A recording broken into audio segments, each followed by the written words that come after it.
Hello and welcome to Professor Bets, a place where we really strive to be all sports all the time. The NFL capped off its regular season with an absolute showdown in Las Vegas. The Raiders versus the Chargers, major playoff implications, divisional rivals. What a great way to end the season. And I kept saying before this game even happened, you guys have to watch this game. This is a must watch. And I think a lot of people turned out to believe the sentiment that I was giving out, that this was a game of the year candidate. It was absolutely exciting to watch all the way. We got a few extra minutes in overtime, still amazing. The Raiders end it aggressively. They win the game. They've been battling all year long. So exciting to see them in. But now that we have all 14 of our playoff participants, it's time to break them down into how likely they're able to get into the Super Bowl. So today, we are doing our tiers. We have 4 tiers here. Tiers 2 through 4 will not be ranked specifically. So if they're in the same tier, I don't have them one over the other. But tier 1, there are 3 teams that made my tier 1, which is my Super Bowl favorites. We have ranked those specifically. We'll talk about them in order 3, 2, and 1, leading up to who I think will come out on top winning the Super Bowl this year. I hope that wasn't too confusing with you. If it is, go ahead and hang in here. We're going to get it all cleared up. We're going to go ahead and start off with our tier 4, and I call this our mission accomplished tier. The reason being is the 3 teams that will populate this tier, I believe, have exceeded even their own expectations of making it to the playoffs. Each of these teams have had their own battles outside of injuries, outside of COVID, that makes the fact that they've gotten into the playoffs something to celebrate.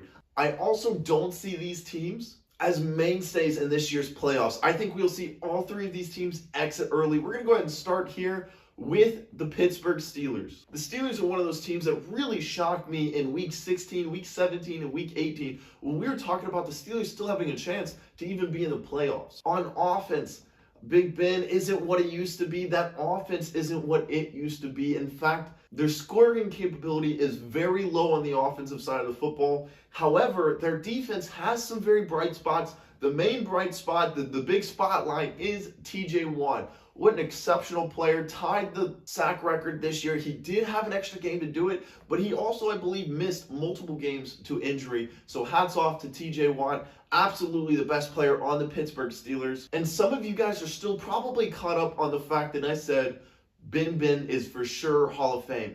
In fact, we go back all the way to 2004 when he was drafted 11th overall to the Pittsburgh Steelers. Such an important and rare thing to see a quarterback be the starting quarterback when he gets there and stay for the entire length of his career. On that journey since 2004, they've accomplished 2 Super Bowls. Big Ben has been to 6 Pro Bowls, as well as being the passing leaders for 2008 and 2014. A 2-time passing yard leader. That's a big deal. Those are big numbers. Those are big accomplishments. And those are just a few of his many achievements in his NFL career. I don't think they make it out of the first round. They draw really hard matchups against the Chiefs. They just played in week 16, and the Chiefs absolutely stomped the Steelers 36-10. Quick matchup again here. It's only been, 3 weeks by the time that they play? It's really tough to envision the Steelers being able to upset the Chiefs and go on that legendary run. But I did say I would give each team a recipe for victory. And with the Steelers, the recipe for victory starts with TJ Watt and that defensive pass rush. They need to get home often, in kind of a reminiscence a bit of Peyton Manning's final year in Denver, where the defense did everything. Big Ben or Peyton Manning's role in this was simply not to create turnovers and to manage the game. Moving from one of the teams that didn't impress me on the field to one of the teams that I really cheered for midway through the season because of how much they went through. The Oakland Raiders had to deal with injuries. They had to deal with COVID just like everybody else. But they had the added pressure of losing a head coach midway through the season. And just to pile it all on, the Gruden mess became an issue for the NFL for about 6 weeks. It dominated headlines, and I, along with many others, expected to see that on the field for the Raiders. That's something we never ended up seeing. In fact, the Raiders possibly got even more well-rounded and more consistent as a team. That's a hats off to the interim head coach that they had to put that much pressure on midway through the season, doing a wonderful job this year. If the Raiders are to look for a head coach, they will have many choices as they are one of the best jobs. I would not be against them giving it to that interim head coach, as I've liked what he's done so far. As I said, I think the Raiders have boosted their stock more so than any other team this season, but they draw a hard first round matchup, a team that I really feel like has their numbers. It's the Bengals versus the Raiders in the first round. Those with keen memory will remember back to week 10 when the Bengals absolutely thrashed the Raiders 32-13. That's a very sound defeat. And I don't feel that the Raiders' attempt to get Josh Jacobs going in the last month of the regular season, something I said was vital to their success, is enough to pass over such a matchup issue with the Cincinnati Bengals. They do have a chance here because Joe Burrow, very young, will be in a spot he's never been before. Does that affect his play? Do the Bengals get off to a slow start? There is a chance here for the Raiders, way more than I believe for the Steelers. But then again, it's not enough. I do think Joe Burrow and the Bengals will get it done against the Raiders. Moving on to our final mission accomplished team, that'll be the Eagles. This probably comes as just a little bit of shock to some people, but not really too much. But before we get into our breakdown of the Eagles, let's just go ahead and say congratulations, your head coach is not a bust. Many major news networks were smashing the Eagles head coach.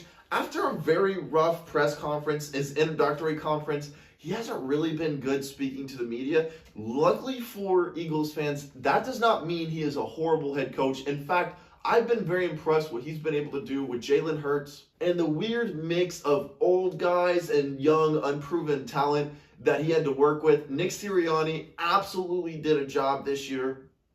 Many people aren't in his corner, but I have to say I was impressed. Now, the Eagles do have some things benefiting them this week, including their Week 18, where they rested most of their starters. They're going to become very healthy in this wildcard weekend, but they draw, predictably, a very tough matchup. The Eagles did play Tom Brady and the Buccaneers in the NFL regular season. That was in Week 6, where the Buccaneers were able to win 28-22. But beating a playoff Tom Brady is a much harder task. The Eagles have very young heads of their football team, if that makes sense. And what I'm saying here is the quarterback, the coach, both very young, a little bit unproven in this spotlight that is the NFL playoffs. I expect the Tampa Bay Buccaneers to win a little bit more soundly than they even did last time. I think it's by 2 or 3 scores. Moving from Tier 4 to our Tier 3 teams. Now, these are interesting, but not quite yet teams. And we're going to go ahead and start off with probably one of the biggest, very interesting, but not quite yet teams, which will be the Patriots. This is such an exciting year for the Patriots as we get to see Coach Belichick playing the role of kind of the dark horse, the underdog, the doubted, where normally he's the big bad wolf. And before I jump into exactly where they are now, let me go ahead and tell you what a quick rebuild from Tom Brady, the best quarterback ever, the GOAT of quarterbacks. 2 years later, they find themselves in the playoffs. There's so many teams that are still struggling to get their teams together after 5, 10 years. Look at the Denver Broncos from Peyton Manning. It's been how many years they've had that many quarterbacks? And Coach Belichick, of course, gets his rookie quarterback and is on his way, along with $84 million in free agency. The other reason why Coach Belichick and these Patriots are so interesting is because of some of the potential matchups we could see in the Super Bowl. My favorite, and the one worth highlighting, is Belichick versus Brady. Imagine that Super Bowl playing out and all of the narratives that we would have answers to and more questions about if that was to happen. And the Patriots get a very familiar foe in the first round of the playoffs in the Bills. To me, it's so funny that the Bills and the Patriots get to play 3 times in 1 year because of just how absurdly different both teams are. And though they are different, they're a little bit of the same thing, but on offense, opposites. Neither team plays like each other. Neither team has the same philosophies. You look at the Josh Allen-led offense and how explosive and crazy, but they don't really run the ball well. Then you look over on that New England Patriots offense, and they run the ball really well. But Mac Jones gives some limitations with his arms and with his legs. Stylistically, this game is just pleasing to all of the hardcore NFL fans. The Patriots' route to victory will not surprise anybody, as it's kind of the same thing as their route to victory in the regular season, which is great defense, smart play on the offensive side of the ball, lots of running, and only giving Mac Jones the key to about 200 yards, 15 to 18 completions for about 230, no picks, no turnovers. That's the perfect game for the Patriots. That's the recipe to move through the AFC. The next team on our interesting, but not quite yet, is the San Francisco 49ers. As a team that was contending for a Super Bowl not even that long ago, the 49ers can really find themselves in that crazy actual wild card position where they could lose this game against the Cowboys and be out. But also, is it that crazy to see Kyle Shanahan master up some amazing offenses and move through the playoffs and end up representing the NFC? It's a little bit harder for me to wrap my mind around this being the 49ers years, but every player on the 49ers has a unique interest in playing really well this game. From Jimmy G possibly on his way out looking for his next team, this is almost an audition. They're not an easy team to prepare for. It will be difficult. They do play the Dallas Cowboys. I believe the Dallas Cowboys can win that game. We're absolutely on a roll through Tier 3. And next we have to discuss the Bills. The Bills have been an interesting team that have ranged from number 1 in the AFC all the way to looking as if they're losing to teams that they shouldn't have lost to. I believe they gave Jags an easy win in about week 8 when I didn't think the Jags were ready for a win until week 12, week 13. The Bills have a lot of holes that they fill up with a lot of talent. Josh Allen in that passing offense, the connection from Josh Allen to Stephon Diggs is such a big advantage for the Bills, as they often have air superiority over their opponent's offense. With this being said, Josh Allen does make mistakes. And we've seen in past playoffs, Josh Allen struggle in the moment, seems to not be able to get his nerves right. We'll see if, as many chances as he's had, is he overcoming it? Has he overcome that pressure that comes with being in the postseason? He must do well this year, or that choker label really starting to tighten its hold. Next is our final Tier 3 participant here. We have interesting, but not quite yet, and that is the Cincinnati Bengals. The reason being is they're such an inexperienced franchise. They haven't had a lot of playoff success as a franchise.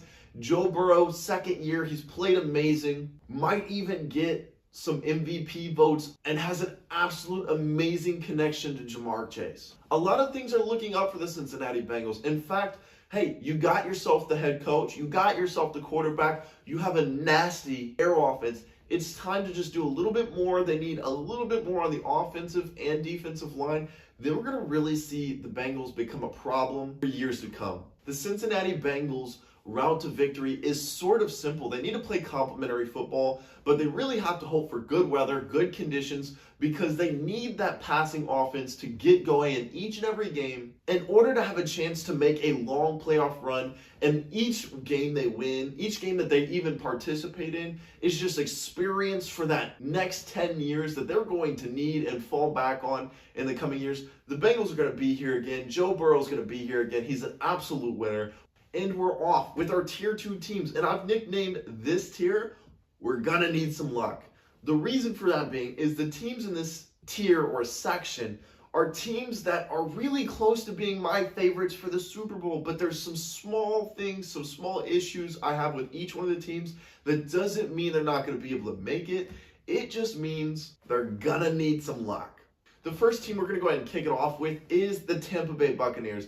People may be a little bit upset that they're in Tier 2, but here's the thing. They've lost their wide receivers. I don't know exactly if they'll get Mike Evans back or who exactly they'll start the postseason with, but I know it wasn't with the full cast they expected. We all know the AB drama that went down. I think that clouds over the team a little bit too, and I haven't seen the defensive prowess that we saw at the end of the year last season.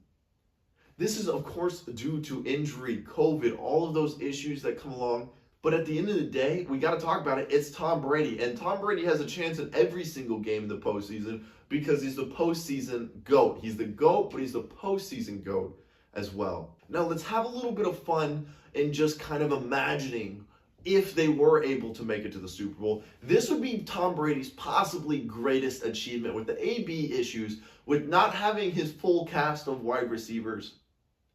Plus the back-to-back element of all of this would make Tom Brady's possible back-to-back Super Bowl win the biggest of his career. And I do think that he gave himself a chance by getting that Gronk-Brady connection back online just in time to go ahead and start the postseason. They're going to need key plays from Gronk, definitely on third down, to be able to make a long postseason run.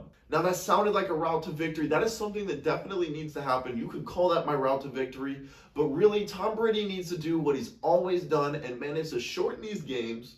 And if the O-line can manage to put together multiple great games, we could very well see Tom Brady holding up yet another Lombardi trophy this season. I know a lot of you don't want to hear that. But for our second team in Tier 2, we're going to need some luck team is the Tennessee Titans, the current 1 seed in the AFC West. Now, the Titans are currently owners of that number 1 seed, as I said. So that means they get the bye week. That means they get home field advantage all the way up to the Super Bowl. But is it wrong for me to still kind of view the Chiefs as a team to beat in the AFC, despite only being the 2nd seed and not getting that 1 week bye? That remains to be seen. But the Titans are unveiling their secret weapon. The scary thing about the Titans is when Derrick Henry comes back, yes, you're going to have to load up the boxes. You're going to have to stop Derrick Henry. He's going to run all over you, 210 yards. We know he's capable of it. But now they have Julio Jones, A.J. Brown, and Tannehill to go ahead and burn you on play action when you do load up those boxes for Derrick Henry. The Titans' offense is absolutely scary. The defense is definitely the weak side of the football. With Derrick Henry coming back, are the Titans able to dominate the time of possession and give their defense plenty of rest in between series? And if the Titans are able to put up points on these long possessions, then the Tennessee Titans could represent the AFC this year. Our third team in that Tier 2 list is one that people will be definitely less shocked than the Titans, but it's the Arizona Cardinals. Now, understand, before I begin into this, the Arizona Cardinals are one of many very talented teams coming out of the NFC to represent the NFC in the Super Bowl. The Cardinals have names at quarterback, wide receiver, pass rush, and their secondary as they look on paper to be one of the best teams in the NFL. We all know that NFL is not that simple, though. The games actually have to be played, and the Cardinals, in fact, have a very tough road ahead of them for, once again, a team with very young figureheads. You have Kyler Murray, who's still young, still developing, will get a chance to shine, but we'll see if the nerves are a little bit much for Kyler Murray and he gets off to a slow start. You also have Cliff Kingsbury, who has not been in this position before, and we'll have to see how they're able to operate under these sort of pressures. The keys really do fall in Kyler Murray's hand on how far the Cardinals are able to take this postseason run, as they definitely, as I said earlier, have the talent to stack up with any team in the NFC. As I said, they face very tough matchups from start to finish. They get the Rams just to kick off their postseason. I believe the advantage lies with the Rams here, but the Cardinals' talent allows me to put them in this Tier 2 range because they can beat anybody just as much as they can be beat by anybody. The next team has more hype behind them than any of the other teams and have really made me a lot of money this year. The Dallas Cowboys are coming together at the exact right time. They're looking good in time for the postseason, and there's so much about this team we have to talk about. My favorite portion of the Dallas Cowboys, their route to victory, I'll go ahead and get this out of the way, is that pass rush. The Cowboys do so many things and have so much talent on that defensive line that they can really throw a number of looks at you, really get you confused, and kind of play a game that offenses aren't able to win. With that being said, though, many people are giving the 49ers a chance in week 1 to go ahead and upset the Cowboys. That's shocking to me a little bit. that the 49ers were only 3-point underdogs when the game will be played in Dallas. So that means that Vegas sees them as even, but I understand the concern on Vegas' side. Dak Prescott has not always played well. He's very up, he's very down. And with the injuries in the wide receiver core as well as the running back room, there is some doubt that starts to creep in with me about exactly how far these Cowboys can go. For now, I'm still going to trust my gut. They hit the edge of tier 2. They're so talented on so many sides of football. If the Cowboys can really go out there, play their game, time of possession on the offense, pass rush on the defense, they're going to really make a name for themselves this postseason. Watch. We've successfully navigated through 11 of the 14 NFL teams that are in the running to win Super Bowl 56. And as I'd said earlier, my top 3 picks are all in tier 1. We will rank those out individually at 3rd, 2nd, and 1st, and most likely to win the Super Bowl in 2022. For number 3, I went ahead and select the Los Angeles Rams. I feel as if the Rams have just as much talent as all of those other teams, the Cardinals, the Cowboys, and so on. But I feel like their talent is just a little bit more mature, a little bit more experienced. And the Rams really do have their leadership in all the right places to make a deep playoff run. As they are my number 3 and not my number 1, there are concerns with the Los Angeles Rams. I struggle to trust the Rams in big games as they are more of a finesse team that can be bullied around when push comes to shove. The Rams should do everything in their power to avoid the 49ers in their matchup, as Kyle Shanahan seems to kind of have Sean McVay and the Rams' numbers on offense and defense. Both Stafford and the Rams are going to have to prove that they can win in the big moments. That's what the playoffs are all about. Those are big moments, high pressure situations, and the Rams are going to have to prove that they can come off as victors in a more consistent manner. I feel as if watching a lot of the Rams games this year that I would know whether they're going to win or lose in the first quarter. That's a problem with the body language of the team. It feels as if things just aren't right, that the Rams are a totally different team, one that's not deserving of this number 3 seed. There's a chance we won't see that in the playoffs. I really worry about slumps and things like that, especially when they run up against a team that can maybe score early in bad weather. Do the Rams try to do too much to get it back and end up digging themselves a deeper hole? That is a possibility here. That is why they are my number 3 pick. My number 2 pick actually stays in the NFC. That is the Packers. Many folks are going to argue that the Packers should actually be my number 1, and it's an argument I'd have to listen to. I would in fact be forced to listen to that argument. Aaron Rodgers having yet another MVP year. He is heavily favored to win that award back-to-back.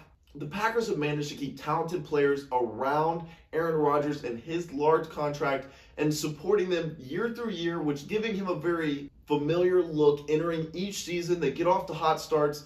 And on top of that, the Saints were able to beat the Packers down pretty early in week 1, and they beat them bad, which everybody knows is the ceremonial passage into winning the Super Bowl, just like the Buccaneers did last year. Lost very early to the Saints, pretty badly, and from then on there, they were a lock to win the Super Bowl.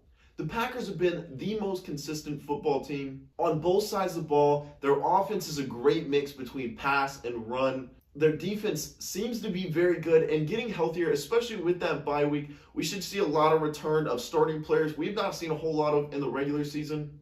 This only bodes well for the Packers. Enough about the number 2. A lot of you have already jumped ahead, figured out my number 1. That's the Kansas City Chiefs. I understand that the first half of the season, the Kansas City Chiefs weren't exactly who we'd expect them to be.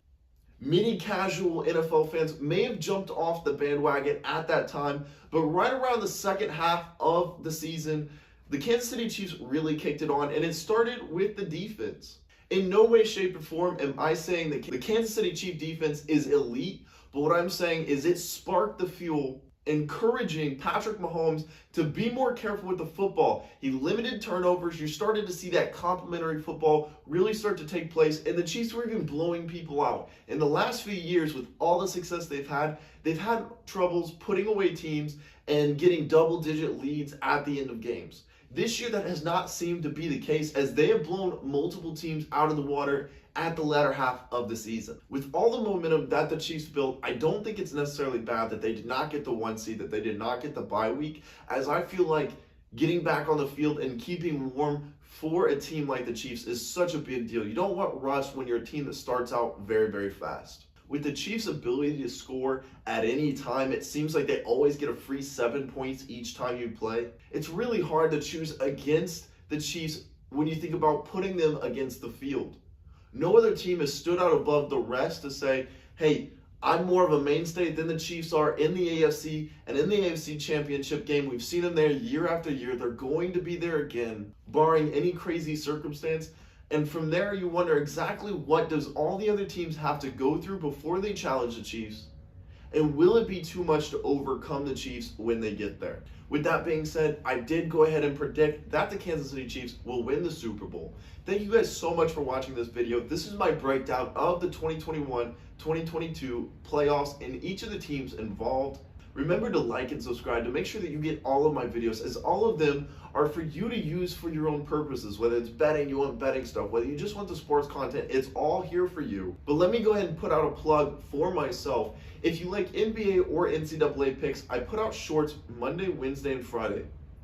These shorts are only 15 seconds long, and they give you 3 of my picks that I will be betting that same day. Thank you so much for watching. Take care. You have a great rest of your week.